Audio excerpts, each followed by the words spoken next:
Norfolk has been represented by 7 Democrats in the Virginia House of Delegates, but because of reapportionment, it's now entitled only to 5 seats.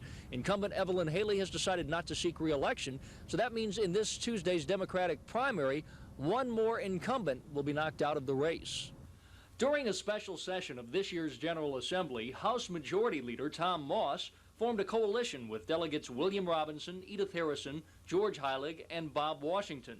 Moss says they should be elected because the 5 have more clout with their colleagues. If you took a poll tomorrow and said, who do you feel can do the best job for the city of Norfolk, I'm telling you that this delegation would win that job hands down.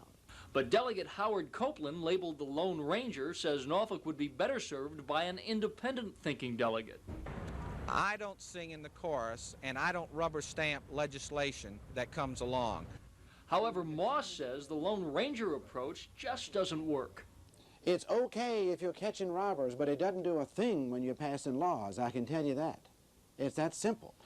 Copeland, meantime, points to the fact he voted against the reapportionment bill, which the courts have said is no good. But Moss says that's nothing to brag about. I'm the only Norfolk delegate who voted against the gross waste of your tax dollars on this reapportionment fiasco. He didn't offer one amendment to correct that bill, not one time during the entire session, because all he does is vote no and offers no viable alternatives.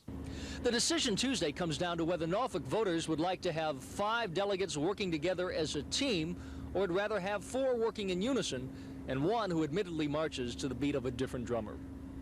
Mike Deason, The Daily News.